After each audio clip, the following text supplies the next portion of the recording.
자, 우리 지난주부터 누가복음 15장을 이제 들어가게 되어져서 집을 나간 아들, 오늘 두 번째 시간을 갖고자 합니다. 오늘 설교는 좀 우리가 마음 편하게 받을 수 있는 내용이 많습니다. 다음 주부터는 조금 더 우리가 구체적으로 들어가고요. 자, 우리는 지난주에 이 비유는 전통적으로 탕자의 비유라고만 우리는 편협되게 이해하고 있다. 원래 이 비유를 정확하게 말하면 잃어버린 두 아들의 비유가 맞다, 적합하다 나누었습니다. 이것이 타당한 이유는 탕자의 비유에만 초점을 맞추면 아버지는 막내를 더 편협하게 사랑하는 이 편중된 사랑을 가진 자처럼 보입니다. 큰아들에게는 별로 시큰둥해요. 여기서 우리는 이런 질문을 할 수 있습니다. 그러면 하나님은 과연 두 아들 중에 누구의 편인가? 얼핏 보면 맏아들보다는 막내 아들을 더 사랑하는 것으로는 보이잖아, 이 본문이. 그러나 사실은 이 본문을 우리가 잘 보면 하나님의 말씀을 볼 때는 기록된 문자, 이걸 제가 이렇게 쉽게 표현해 돌출되어져 있는 문자를 보는 것은 아주 초보적인 거고 그 밑에 있는 말씀의 거룩한 문맥을 보는 거예요. 그게 성경을 보는 거거든요. 그러니까 성경을 읽는다는 것은 신앙이 어릴 때는 그냥 기억, 니은, 디귿리을만 읽는 거고 신앙이 깊어지면 기억 속에, 니은 속에 담겨있는 하나님의 의미를 찾아내는 거예요. 그럼 그게 뭐 목사님 그게 뭐 대단한 겁니까?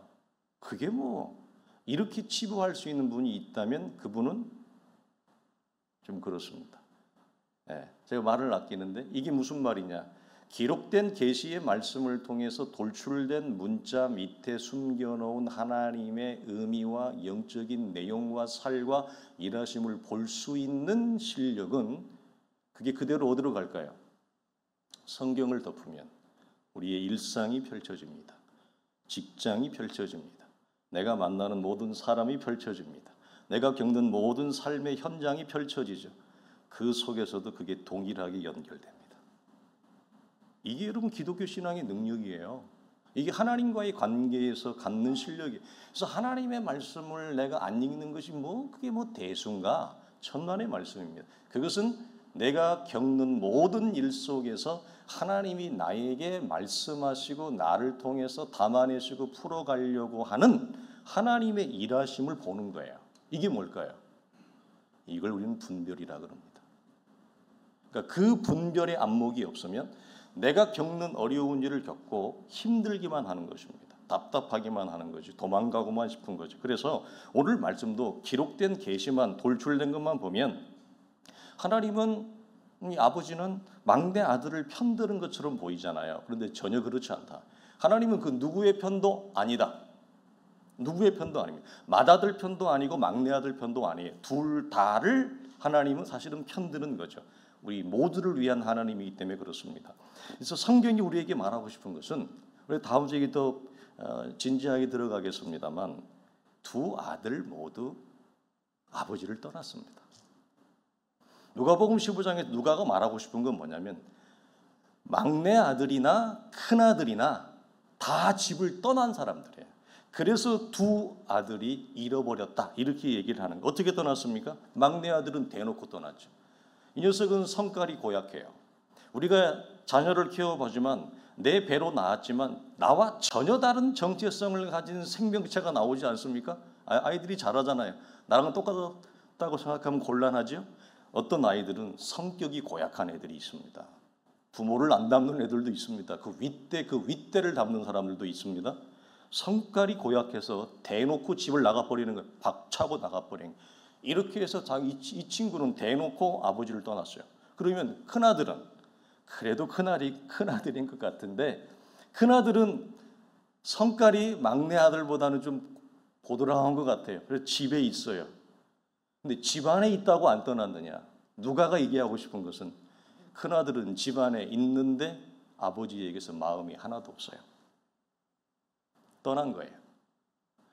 겉으로는 집 안에 있지만 그래서 겉으로 보기에는 그리스도 안에 교회 안에 있는 것 같지만 큰아들은 아버지와의 관계에 관심이 없습니다. 아버지의 마음에 관심이 없습니다. 그러니까 둘 다 잃어버린 아들들이죠. 누가가 말하고 싶은 게 이거라는 거예요. 그래서 하나님과의 참된 관계가 막내든지 큰아들 모두 잃어버린 상태. 그래서 이와 같은 상태로 이 세상을 살아가는 두 부류의 큰아들, 두 부류의 막내아들을 누가는 우리에게 보여주고 싶은 거예요. 그러니까 이거를 놓치면 누가복음 15장은 다 놓쳐버리는 거예요. 놓치면 어떻게 되죠? 집 나간 녀석, 탕자만을 위한 비유라고 우리는 생각을 하게 되어지는데 사실은 그게 아니라 이 비유는 더 어디에 포커스를 두느냐? 집은 떠나지 않았으나 교회는 차마 버릴 수 없으나 교회는 차마 끊을 수는 없으나 마음이 하나님에 대해서 죽어버린 상태에 있는 자들에 대한 메시지가 이 말씀이에요. 이게 더 크죠. 그러나 문맥의 흐름상 우리는 이제 이 막내 아들이 먼저 나오니까 막내 아들을 먼저 다룰 수밖에 없습니다. 예수께서 살아계시던 시대의 유산 분배는 우리가 아는 대로 사후에만 가능한 일이었습니다. 아버지의 생전에 유산을 구한다는 것은 우리식으로 말하면 험한 언어가 나오는 거예요. 이거 쓸 수가 없는 거예요. 근데 이 녀석은 성격이 고약해가지고 고지고대로고 지 멋대로 해요. 이렇게 분명히 안 키웠을 거라고요. 이 아이를 부모가 어릴 때 일로 와봐. 아빠가 세상을 거칠게 살아가는 법을 가르쳐 줄게. 1교시, 2교시 어떻게 하면 부모를 대적하는가 가르쳐 줄게. 3교시 어떻게 하면 어른들한테 안 좋은 욕을 보이는 법을 가르쳐 줄게. 세상을 막 사는 법을 가르치는 부모는 없습니다. 근데 이 아이는 그렇게 됐어요. 그래서 유산을 달라고 하는 것은 뭐냐? 아버지가 빨리 죽기를 바라는 거예요. 대놓고 빨리 죽으세요. 아버지 관심 없어요. 아버지가 가지고 있는 그 돈 있죠? 나는 그거에만 관심이 있습니다. 이 메시지가 큽니다. 이 두 아들은 공통적으로 뭐냐? 하나님에게 아무런 관심이 없어요. 딱 우리를 말하는 거예요. 뭘 말하느냐? 보상을 하라는 거예요. 근데 그 보상을 당겨달라는 거예요. 지금 당장 내 눈에 보게 무엇으로? 우리가 그렇게 사랑하는 CASG, 캐시로. 우린 캐시를 너무 사랑하잖아요. 돈으로 빨리 달라 이거죠. 그러니까 아버지의 재산만을 원했던 이 아들이 그 시대의 문화와 정서로는 여러분 이거 상상할 수가 없는 거예요. 그럼에도 얼굴이 얼마나 두꺼운지 이 녀석이 아버지에게 찾아가서 탁 딜을 하는 거죠. 빨리 주소. 이 말은 무슨 말이에요? 빨리 죽어요. 빨리 죽어요. 아버지에게는 관심 1도 없어요. 돈을 주세요. 돈을. 이겁니다. 여러분 이런 말도 안 되는 이런 동서고금을 떠나서 말도 안 되는 요구를 하는데 본문 12절을 보면 더 충격적인 건 뭐냐? 우리 같으면 어떡할 거예요? 우리 나우택 김사님 같으면. 어디 장작 남은 거 없나? 불쏘시개 없나? 당장 가지고 와서 횟소리라도 때려야 되는데 우리가 이거 다음 주에 나눠야 돼요. 너무 중요한 거예요. 한마디 얘기도 없어요. 너는 도대체 왜 그러냐? 네가 그러고도 사람이야. 내가 너를 어떻게 키웠는데 이런 말이 없습니다. 그리고 그냥 재산을 분배해서 띄워줍니다. 뭐라고 얘기하느냐? 그 살림을 나누어 주었다. 아들의 요구보다 더 충격적인 것은 이런 말도 안 되는 요구를 하는 탕자의 요구를 들어주는 겁니다. 놀라운 거예요, 이게. 그러니까 누가복음 15장은 지난주에 나눴어요. 복음이 무엇인지, 복음의 정신과 복음의 원리와 본질이 무엇인지를 다 담아놨다. 쉽게 넘어갈 수 없는 본문이다. 여러분 같으면 여러분 주겠습니까? 오늘 여기 살림으로 번역된 이 헬라어 단어는 비오스인데 이건 뭐냐면 생명이라는 말이에요. 아버지가 그냥 재산을 주는 게 아니라 이 재산은 아버지에게 생명과 같은 거예요. 자신의 생명을 나눠주는 거예요. 여기서 딱 의미가 오죠. 하나님이 우리에게 아들을 통한 그리스도를 통한 생명을 나눠주지 아니하면 우리는 아무도 구원에 이를 수 없다고 하는 사실을 여기서 말하고 있는 거예요. 그러나 1차적으로는 뭐죠? 아버지에게 땅은 생명이 왜 땅의 생명입니까? 이 당시는 농사 짓는 거하고 목축이 전부예요. 이것이 전부였던 시절에 땅은 여러분 생명이죠. 땅이 없으면 무엇 먹고 살 거예요? 땅이 없으면 여러분 어떻게 살 거예요? 이런 차원에서 농축이 전부였던 시절에 땅은 농부들에게는 생명과 같은 거죠. 이건 지금도 마찬가지예요. 농부들에게 땅은 여러분 생명이에요. 이게 생명 같은 땅을 자식이 달라고 하는데 군말 없이 죽는 거예요. 얼마나 주었을까요? 자, 아버지 재산이 오늘 성경을 보면 이 아버지는 소농이 아닌 것 같아요. 대농이에요. 큰 부자예요. 왜? 살찐 송아지를 잡는 걸 보면 보통 부자가 아니에요. 살찐 송아지를 잡는다는 구약에서도 제사 중에서 가장 잘 사는 사람이 잡거든요. 그러니까 재산을 우리가 한번 환산해, 우리가 좋은 말로 한 100억 정도 잡아보자고요. 그러니까 3분의 1을 주는 거예요. 왜? 아들이 둘인데 장남한테는 따블을 주니까. 그러니까 2배를 주고 나머지 3분의 1이 막둥이가 가져가는 거예요. 그러니까 3분의 1을 처리해야 되는데 성경은 안 나왔지만 땅이 금방 팔릴까요? 꽤나 시간이 소요됐을 것입니다. 선진국은 우리나라는 집이 제법 자주 이렇게 매매가 되는데 유럽이나 미국을 가면 집을 내놓잖아요. 그러면 최소 1년은 그냥 기본으로 갑니다. 2년, 3년 가는 집도 굉장히 많아요. 여러분 100억이 아버지가 재산인데 30억에 해당되어지는 땅을 부동산을 처리를 하려면 그 기간 동안 이 아버지의 속이 어떻겠어요? 말을 다 못하죠. 그 기간 동안 아버지는 묵묵히 참아내고 이 땅을 처분해서 30억이라고 하는 돈을 아들에게 준 겁니다. 아들은 받자마자 아마 어디로 달려갔을까요? 요즘 청년들이 좋아하는 최신형 스포츠카를 파는 세단 그 가게로 달려가서 람보르기니나 이런 슈퍼카를 타고 아마 신나게 여러분 달려갔을 겁니다. 여러분, 근데 이 땅은 여러분 우리가 아셔야 되는 게 뭐죠? 이 땅으로 이 자식을 키운 겁니다. 사실은 이 땅으로 이 아이들을 대학 공부가 시킨 겁니다. 결혼은 안 한 것으로 나오죠. 어릴 때부터 이 땅에서 얼마 안 되는 땅이지만 힘겹게 일해서 이 자식을 먹이고 키우고 살고 우리가 살아간 생계의 전부였던 땅을 아무 군말 없이 여러분 봅니다. 그냥 보냅니다. 여러분 저는 이런 경우를 목회를 통해서 보는데 지난 날을 보면 그 땅이 농부들에게는 말로 다할 수 없는 소중함이거든요. 전부예요. 땅이 전부라고요. 그렇게 자식을 키웠는데 이 자식이 사업을 한다고 나간 거예요. 대구로 나간 거죠. 사업한다고 했는데 얘가 사업이 잘 되면 오죽 얼마나 좋겠어요. 근데 사업이 안 되는 거예요. 곤란한 경우에 빠집니다. 대체로 그렇더라고요. 와서 힘들다고 합니다. 아빠, 아버지, 어머니 사업하다가 힘들어요. 일이 잘 안 풀렸어요. 부도가 날 것 같아요. 어떻게 하면 좋아요? 그러면 평생 이 땅을 가꾸어서 이제 남은 것이라고 하는 땅 얼마 안 되는 땅과 늙어 빠진 몸밖에 없는 부모님이 이 땅을 처분합니다. 저는 그거 여러 번 봤습니다. 그 땅을 처분하기 전에 평생을 지었던 그 땅을 그분이 저는 이것도 봤어요. 땅을 바라보면서 울더라고. 눈물을 흘리면서 그 땅을 그 사랑하는 자식이 잘 되기를 원하는 마음으로 처분해서 줘요. 그리고 와서 저한테 하소연을 해요. 울어요. 그럼 목사도 울어야지 어떻게 해요. 그 사연을 듣고 어떻게 사람이 안 울을 수가 있어요. 같이 우는 거예요. 여러분 이게 부모의 마음이고 부모의 사랑인데 성경이 얘기하는 것은 뭐냐? 우리가 말도 안 되는 하나님 앞에 이런 행위와 요구와 자세와 태도와 얼굴을 가지고 있음에도 불구하고 하나님은 우리를 위한 사랑 때문에 이 모든 것들을 감내하시는 거예요. 그러니까 우리가 이 땅을 보면 부부지간에도 누가 더 많이 감내하느냐? 사랑이 더 큰 사람이 감내하게 돼 있어요.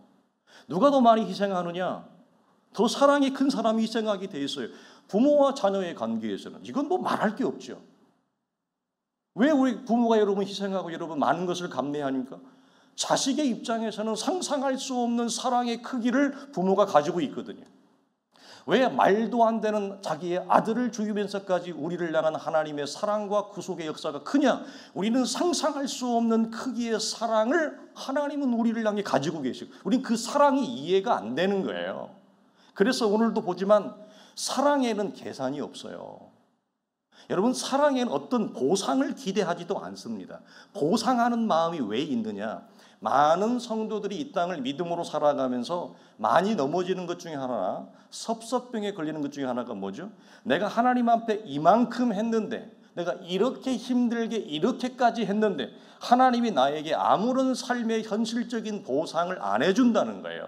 그것 때문에 하나님 앞에 섭섭병이 걸려서 교회까지 끊을 수는 없지만 신앙적으로 방황하고 떠들고, 그리고 하나님 앞에 나와서 잘 드리던 예배도 죽은 시체처럼 드리고, 잘 드리던 찬양도 썩은 나무처럼 찬양을 드리고, 찬양이 나오지를 않는 거예요.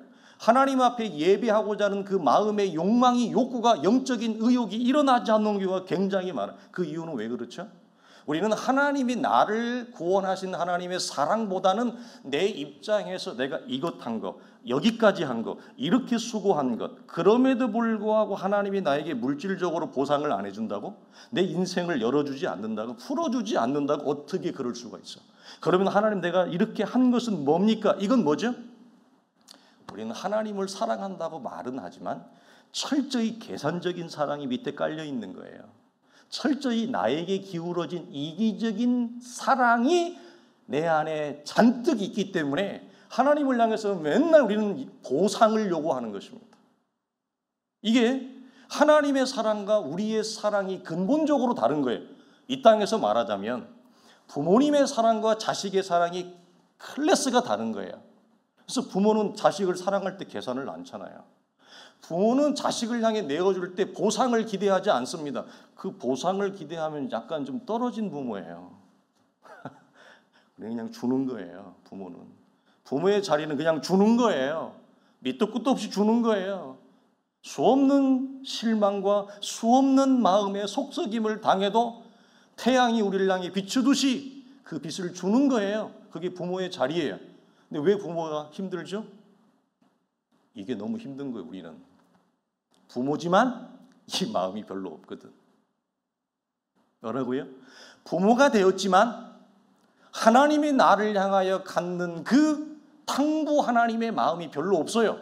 그러니까 거기에는 계산과 보상이 들어갈 수밖에 없죠.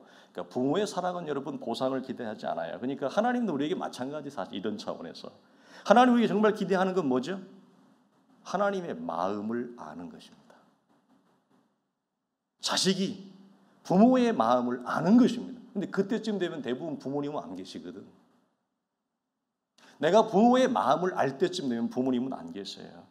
이 동일합니다. 이것을 우리에게 말하고 싶은 거죠. 그 신방을 가서 기도 제목을 물어보면 모든 가정마다 여러분 서로 짜지도 않았는데 기도의 1순위로 내놓는 게 있어요. 뭘까요? 신방을 가면 100가정이면 100가정, 200가정이면 200가정, 부모님들 가정을 가면 1순위로 내놓는 것은 단 한 가정도 외에 없습니다. 전부 다 자식을 위한 기도를 1번으로 내놓습니다. 그 연세가 됐는데 떨어져 있는데 마음에는 뭐밖에 없다는 거예요. 자식밖에 없다는 거예요. 그게 부모의 마음이에요. 하나님의 성부 하나님의 마음이에요. 여러분, 이게 우리가 이르러야 될 믿음의 내용과 수준이고 하나님의 자녀들의 모습이에요. 그런데 이 비유의 아버지는 우리와 좀 사정이 다릅니다. 첫째 뭐냐? 아버지는 우리와 뭘 다르냐? 아들로부터 직접적인 거부를 당한 것입니다. 아버지와 같이 살기 싫다는 거절 말이죠. 그래서 아버지보다는 돈이 좋다고 대놓고 말한 거예요. 여러분, 이런 상실감, 특별히 가족으로부터의 상실감과 배신감은 웬만해서 회복이 잘 안 됩니다.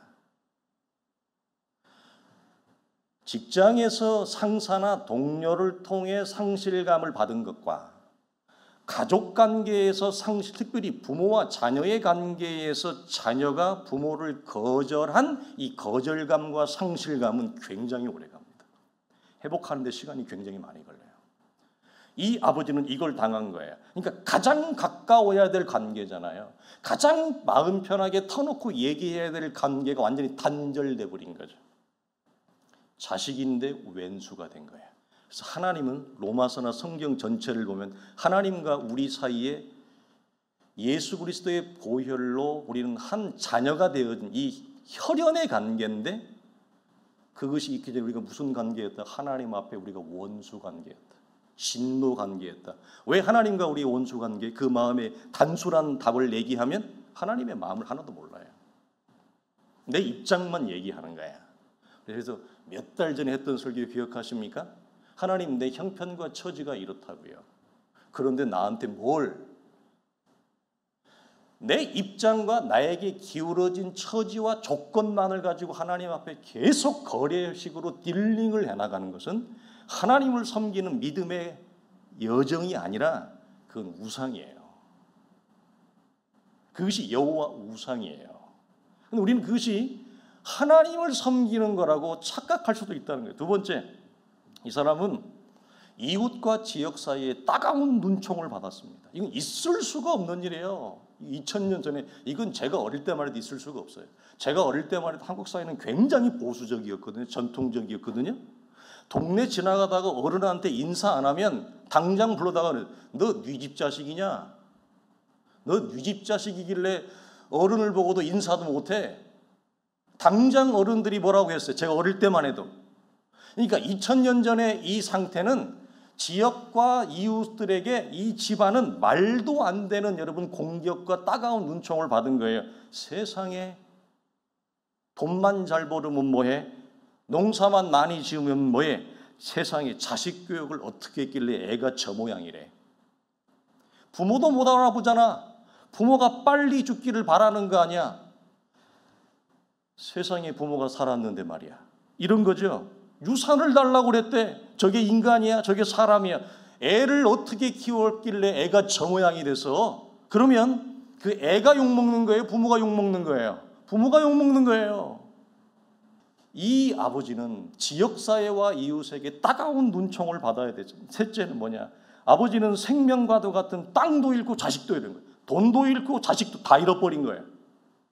그러면 이 아버지는 여러분 본문에 뭐라고 얘기해요? 내 아들은 죽었다 라고 말할 정도가 되었잖아요. 실제로. 그럼 이 아버지는 세상에 여러분 무엇으로 세상을 삽니까? 누구와 세상을 여러분 대화하면서 살죠? 큰아들은 집에 있다고요? 아이고 목사님, 그래도 큰아들도 아버지에게 마음이 없다니까요. 그래서 얘기를 안 해요. 막내 아들은 나가서 아버지 말대로 죽은 자식이 된 거예요. 첫째 아들은 집에 있어도 아버지에게 마음을 안 열어요. 첫째 아들도 똑같은 거예요. 이 아버지는 왜 이렇게 건강한 거야? 왜 이렇게 건강한 거야? 빨리 좀 돌아가시지. 그러면 저 남은 100억 가운데 30억 줬지만 70억은 내 돈인데 우리가 다음 주에 나눌 맏아들이 막내가 돌아왔는데 기뻐하지 않는 이유 중에 하나가 뭐냐? 이 계산이 깔려 있어요. 자, 30억을 다 썼잖아요. 그럼 70억 남았잖아요. 70억에서 또 3분의 1이 나뉘어지는 거예요. 자기에게 떨어질 유산의 몫이 확 줄어들었어요. 기뻐할 수 없죠. 이런 말도 안 되는 호랑방코 같은 놈이 돈을 다 쓰고 왔는데 내가 받을 유산까지 이 녀석 때문에 내가 양보를 해야 돼. 희생을 해야 되니까. 이건 막 화가 나는 거죠. 그런 자식을 또 아버지는 또 용케 또 받아들이네. 이건 있을 수가 없는. 그러니까 화가 나는 거예요. 견딜 수가 없는 겁니다. 맏아들은 집에 있지만 아버지와 말 한마디 안 씁니다. 마음이 없다는 거예요. 이 아버지는 도대체 마음 터놓고 얘기할 사람이 세상 천지에 없는 거예요. 이 아버지는 그럼 무엇으로 세상을 삽니까? 무엇으로 일을 합니까? 무엇으로 여러분 기다릴 수 있습니까? 딱 하나죠. 언제 이 자식이 사람이 될지는 모르겠지만 철이 들어 다시 돌아올 날을 기다리는 아버지의 외로운 기다림과 사랑, 그 짝사랑만이, 아들이 돌아올 날을 기다리는 그 사랑만이 아버지를 견디게 하는 거예요. 그래서 성경은 보면 뭐라고 한다고요? 거리가 먼데 아버지가 오늘도 동네 어귀에 나가서 이 자식이 돌아올까? 안 보이는 거죠? 이제나 저제나 이 자식이 돌아올 날을 기다려. 거리가 먼데도 매일 나가는 거죠. 이것이 하나님이 우리가 예수 밖에, 그리스도 밖에 있을 때 가졌던, 하나님이 우리에게 가졌던 마음가짐이고 상태. 그래서 하나님은 여러분 짝사랑의 여러분 대표예요. 우리를 향한 오랜 외로움과 사랑에 기다렸다. 사랑하는 성도들이 믿음이 깊어진다는 건 뭘까요? 우리 성도들은 다 믿음을 가지고 있는 걸 제가 여러분 봅니다. 그러면 믿음을 가지고 있는 것에 그치면 안 되고 생명이라고 하는 것에 그치면 안 되고 생명이 생명다워야 되잖아요. 사람이 사람다워야 되잖아요. 같은 사람이라도 사람이 깊은 사람, 아름다운 사람, 큰 사람이 돼야 되잖아요. 사람인데도 아름답지 않은 사람이 너무 많아요, 우리 시대에. 사람인데 가벼운 사람들이 너무 많아요. 사람인데 사람의 형상을 잃어버린 자들이 너무 많아요. 우리가 믿음을 가지고 있는 것은 축복이에요. 그러나 그 믿음이 어떤 믿음이 되어야 되느냐, 더 깊은 믿음이 되어야 되는데 그 깊은 믿음은 어떤 걸 구체적으로 목사님 말합니까? 오늘 성부 하나님, 이 아버지가 자녀에 대하여 품고 있는 그 마음, 그 상태에 이르는 것을 아름다운 믿음, 훌륭한 믿음, 깊은 믿음이라고 우리는 말할 수 있어요. 이런 겁니다. 내 안에 영혼을 향한 사랑과 긍휼이 있는가를 보십시오. 그게 내 자식이라도, 내 이웃이라도, 교회 안에 있는 다른 믿음의 지체들, 영혼을 향한 아버지가 애탈른 이 사랑과 긍휼의 마음이 내 안에 있는가? 이 마음과 상태에 이르러야 됩니다. 우리 모두가 여러분 추구해야 되는 거예요. 그러니까 우리 지난주에 나누었어요. 몇 주 전에 내가 고난과 슬픔과 실패를 통과한 거, 슬픔과 실패를 낭비하지 않고 제대로 하나님이 나에게 하신 일을, 슬픔을, 고난을 통과한 걸, 제대로 통과한 거 낭비하지 않고 어떻게 할 수 있을까요, 여러분? 어떻게 할 수 있을까요? 고난이라고 하는 슬픔과 실패를 통과하기 전에는 내 안에 나는 나밖에 없었습니다. 내 인생밖에 없었습니다. 그런데 슬픔과 실패를 통해서 다른 영혼에 대한, 이웃에 대한, 타인에 대한 이 아버지가 갖고 있는 이 사랑과 긍휼이 내 안에 일어났는가? 여러분, 일어납니다. 일어나요. 내 안에 이전에 없었던 이웃에 대한, 타인에 대한 영혼과 긍휼한 마음이 내 안에 창조되기 시작해요. 이게 무엇이 고난이 이걸 만드는 거예요. 형통이 만드는 것이 아니라 슬픔과 실패를 통해 이 애타는 마음이 내 안에 있다면 이분은 제대로 고난을 통과한 것입니다. 그런데 힘들어 죽겠는데 나는 왜 이렇게 인생이 이렇게 안 풀리는 거야? 너무너무 힘들어. 한두 번 겪은 것도 아니야. 그렇게 많이 자기의 입으로 고난과 아픔과 슬픔을 겪었다고 하는데 이웃에 대한, 타인에 대한 시선과 이 사랑과 긍휼의 마음이 없다. 이분은 슬픔과 실패라고 하는 고난을 낭비한 겁니다. 그냥 고생만 주라고 한 겁니다. 내 안에 하나님이 창조하신 이 영혼의 열매가 없습니다. 이것은 무엇으로 향할까요? 하나님에 대한 시선으로 향합니다. 그래서 고난이 이런 우리에게 여러분 축복이죠. 빌립보서에서 바울이 얘기한 것, 너희 안에 이 마음을 품으라. 곧 그리스도 예수의 마음이니라고 하는 그 예수의 마음이 뭐냐? 그 본문을 보면 딱 이 마음을 얘기하는 거예요. 도대체 마음이 뭐에 구체적으로 어떤 내용을 말하는 거예요? 이웃에 대한, 다른 영혼에 대한 이 마음의 상태에 이르는 것이 그리스도 예수의 마음이고, 너희가 품어야 될 마음이라고 하는 것은 그것이 나의 존재가 되어야 된다는 얘기예요. 내 삶이 되어야 된다는, 그것이 믿음의 내용이 되어야 된다는 거예요. 우리가 여러분 이루어야 될 믿음의 아름다운 여러분 세계입니다. 여러분 우리 주변에서 보면 나가면 웬만하면 다 째려보잖아요. 요즘은 하도 째려봐서 이 얼굴을 잘 못 보겠어요. 살기 힘드니까 사람들이 더 째려봐요. 얼마나 살기가 많은지. 유일하게 나를 째려보지 않는 분이 계십니다. 물론 부모님도 가끔씩 나를 째려보긴 합니다만 유일하게 나를 째려보지 않는 분이 누구예요? 부모님이죠.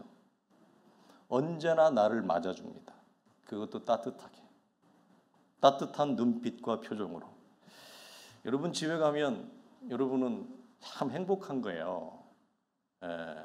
우리 성도들 나이가 적지 않은 나이인데 아직 부모님들이 대부분 살아계시잖아요. 여러분 집에 가면 연세가 많으셔도 여러분 얼마나 따뜻하게 여러분의 부모님들이, 어머니가 여러분을 품어주고 안아주고 기다려 주십니까? 여러분, 그 따뜻한 눈빛과 표정으로 다른 사람을 바라볼 수 있는 게 믿음의 실력이에요. 만약에 우리가 넘어지고 실패하면, 사업하다가 깨지면, 가정이 깨어지면, 자식이 일이 안 풀리고 그 상태로 엄마한테 아빠한테 가면 어떡하죠? 우리가 실패하고 넘어지면 부모님의 눈빛은 더 깊어집니다. 더 깊어진다. 내가 이 꼴 보자고 너 키웠냐 이런 말 안 해요. 내가 너 이런 꼴 보자고 내가 죽도록 고생해 너 키운 이런 말 안 해요. 말 없이 우리가 넘어지면 그 눈빛은 더 그윽해지고 깊어집니다. 이것이 우리가 실패하고 인생이 무너지고 낭패되어질 때 하나님의 거룩한 보호자 앞에 나아가서 맛볼 하나님의 선물이에요. 그러니까 이런 내용이 우리가 이뤄야 될 이런 믿음이라고. 믿음 우리가 말을 하면서도 좋고 훌륭한 믿음이 구체적으로 무엇인가 이런 내용을 잘 몰라요. 왜 하나님이 나에게 이런 남자 이런 여자를 만나서 가정을 이루게 했는가? 부모가 뭔지도 모르고 부모의 자리가 무엇인지도 모르고 부모가 될 수도 없는 나에게 눈에 넣어도 안 아픈 이 자녀를 왜 선물로 주었는가? 왜 주었을까요, 여러분? 여러분, 가정을 결혼을 하나님 허락하시는 이유는 이 마음을 배우라고 허락하시는 거예요. 이 마음을 배우라고. 자녀를 허락하는 이유가 뭐라고요? 단순히 내가 자녀를 낳고 싶어서 내가 자녀를 낳는 게 아니라 하나님 우리에게 자녀를 주시는 이유는 이 아버지의 마음을 배우고 이 아버지의 마음에 이르게 하기 위해서 이 땅 가운데서 가정을 허락하시고 자녀를 허락하시는 거예요. 그런데 우리가 이것이 어려운 이유는 뭐냐? 부모가 되었지만 이 마음에 이르는 것이 너무 힘들어요. 내 자식이라 할지라도. 그러니까 우리는 아직도 이 싸움을 더 해야 되죠. 자, 본문 17절로 다시 돌아가면 탕자가 이제 드디어 돌아오게 되어집니다. 우리는 여기서 이런 질문을 해봅니다. 여러분, 탕자는 왜 돌아왔습니까? 믿음이 좋아서 돌아왔나요? 믿음 때문인가요? 아니면 성경을 보면 굶어 죽겠구나. 무슨 말이죠? 내가 이런 꼴로는 더 이상 살 수가 없구나. 죽을 것 같은 현실 때문에 돌아온 겁니다. 믿음이 아닙니다. 믿음은 언제 회복된다고 그랬어요? 아버지와의 관계가 회복되어지고 아버지의 품에 돌아간 이후에나 믿음이 시작되어지는 거예요. 탕자가 돌아온 원인, 굶어 죽게 되어지는 현실. 그러니까 감당할 수 없는 고난이 그를 아버지의 품에 다시 돌아오게 하는 것입니다. 이런 차원에서 고난은 우리에게 축복이라는 얘기예요. 잃어버린 아버지와의 관계를 만약 고난이 없었다면 여러분 회복할 수 있었을까 이 아들이? 만약 자기 인생의 생각대로 잘 풀렸다면 다시 아버지의 집에 돌아왔을까요 이 아들이? 천만의 말씀이요. 아버지 복에 질러서 빨리 집을 튀어나가는데 여러분들 그런 경험 있죠? 20대 때. 여러분의 고향집에 들어가는 것 자체가 발걸음이 무겁고 숨이 막히고 아버지, 어머니 이 음침한 이 집을 빨리 여러분 탈출하고 싶은 마음이 다 있었죠? 그래서 어떻게든지 핑계를 대서 빨리 이 집을 출애굽도 아니고 빨리 벗어나고 싶은 마음이 있었잖아요.